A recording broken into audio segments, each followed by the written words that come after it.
Hello. Hi, Suraj. Hi. How are you? I'm good. How are you? Yeah, I'm also good. Mm. Uh, Actually, we are facing some budget issues in the company, so we would have to let you go quickly.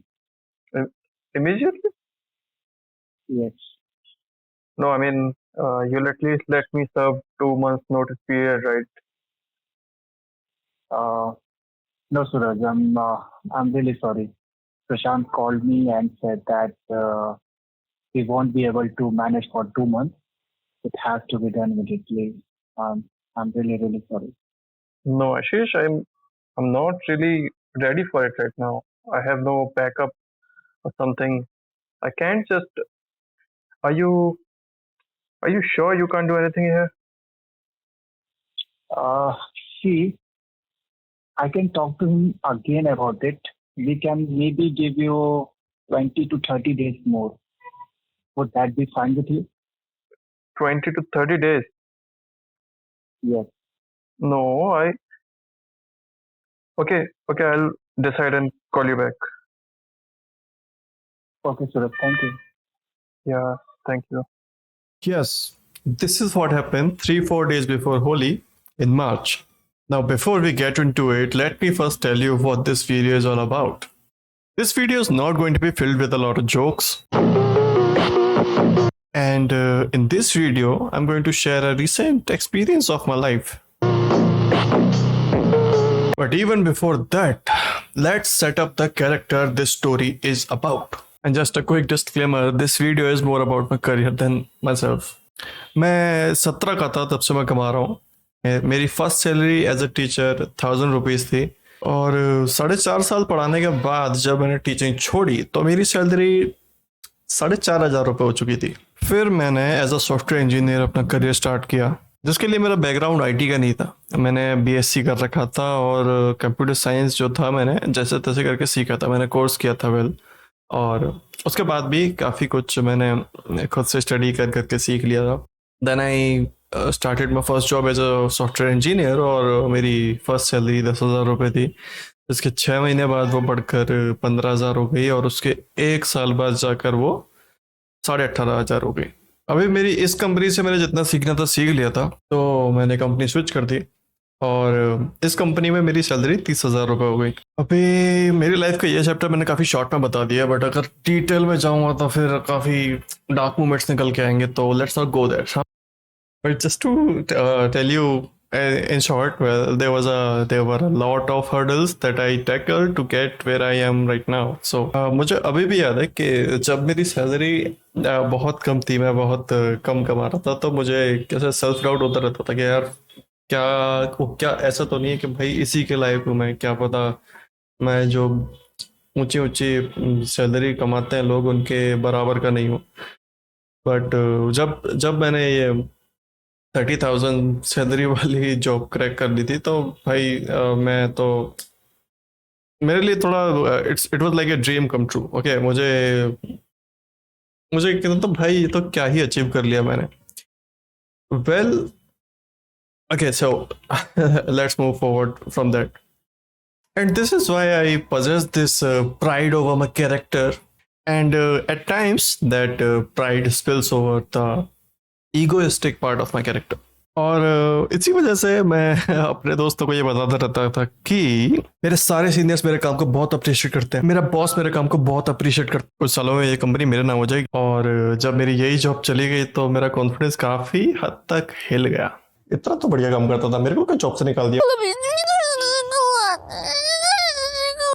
असंभव काफी dark moment था. पर obviously इस बात के बारे में मैंने अपनी फैमिली को नहीं बताया क्योंकि वो पहले से मेरी किडनी स्टोन के बारे में मेरी हेल्थ को लेकर कंसर्न थे. And I was in a kind of a shock. तो मैंने अपने दोस्त को फोन किया जो कि इस कॉर्पोरेट लफड़े के बारे में मुझसे ज्यादा एक्सपीरियंस होल्ड करता है. तो उसने कहा कि इनका कोई ईमान नहीं होता है. उसने बोला कि देख तुझ पे सेविंग्स हैं तो तू अभी छोड़ सकता है और अगर नहीं है तो कुछ टाइम और कर ले क्योंकि रिसेशन चल रहा है और दूसरी कंपनी खोजने में थोड़ा टाइम लग सकता है. और क्योंकि मुझ पर सेविंग्स नहीं थी तो मैंने छोड़ दी.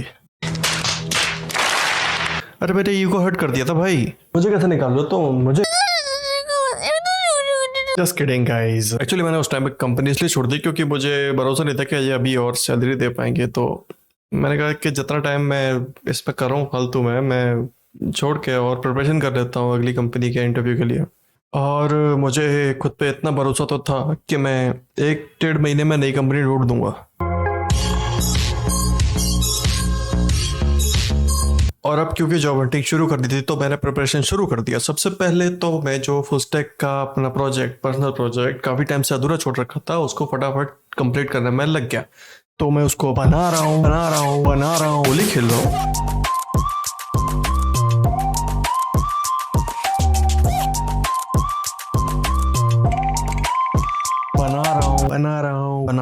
बना रहा हूँ और प्रोजेक्ट कंप्लीट। अब मैं इंटरव्यू क्वेश्चंस पढ़ने लगा, पुराने कॉन्सेप्ट रिवाइज करने लगा और 13 मार्च को जाके फाइनली मैंने जॉब्स के लिए अप्लाई करना शुरू कर दिया। फर्स्ट इंटरव्यू दिया, कुछ नहीं हुआ। सेकंड इंटरव्यू दिया, कुछ नहीं हुआ। फिर फाइनली 17 मार्च का एक इंटरव्यू फिक्स हुआ जिसकी टाइमिंग सुबह के 11:30 बजे थी। तो ऑब्वियसली सुबह के 9-10 बजे लाइट चली गई।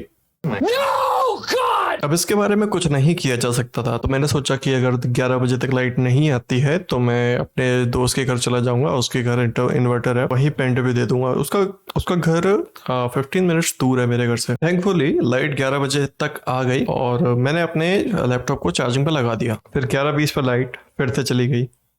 Tripping, bro.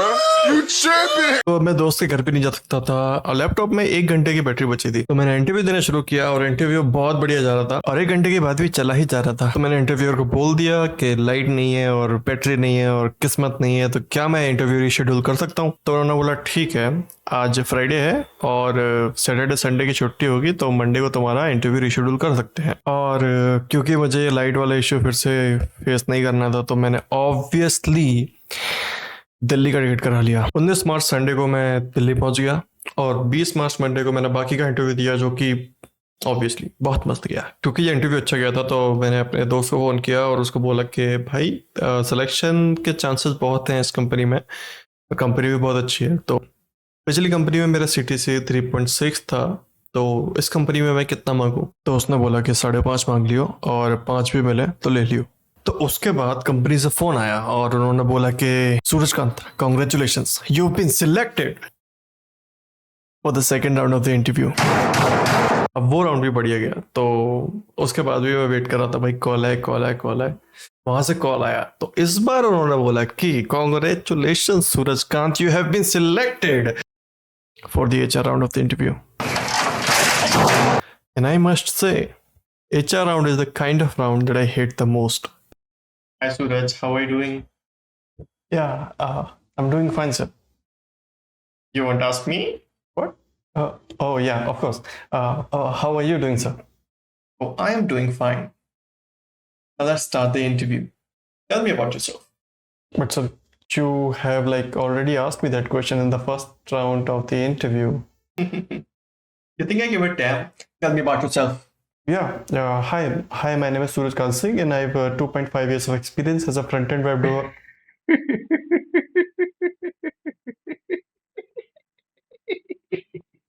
Sorry. अरे ये रॉकी भाई बोल रहा है कि अगर न्यूटन पाकिस्तान में पैदा होता तो उसके सिर पे एप्पल की जगह बम गिरता और उसका सारा का सारा फिजिक्स निकल जाता। ओह।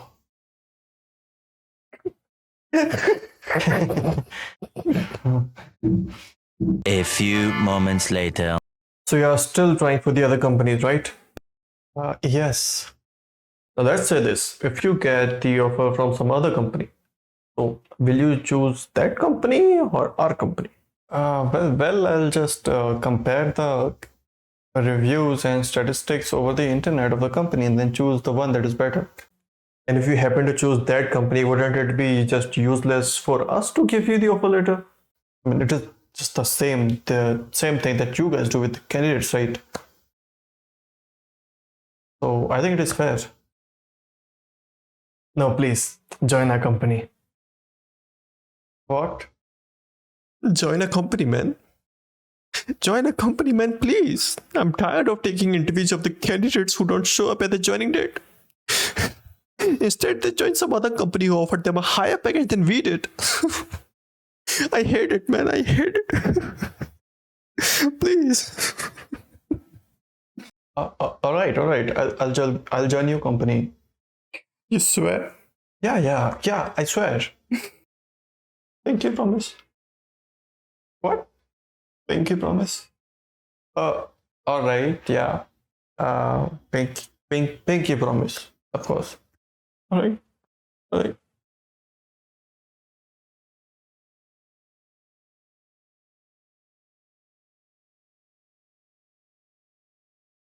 सैलरी कितनी लोगे? 5.5 मांग लियो और 5 भी मिले तो ले लियो। 7 लाख। नो, 6.5 लाख दूंगा।